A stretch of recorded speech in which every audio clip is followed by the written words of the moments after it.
You ask Tiger to solve. This deals with linear equations with one unknown. The final result is x equals 2/9. Let's solve it step by step. Group all x terms on the left side of the equation. Add 7x to both sides. Group like terms. Simplify the arithmetic.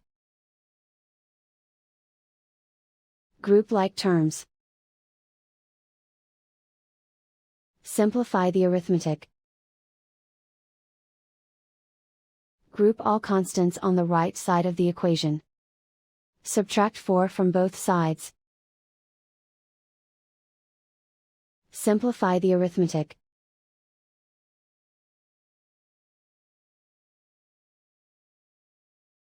Isolate the x. Divide both sides by 9. Simplify the fraction. And so the final result is x equals 2/9.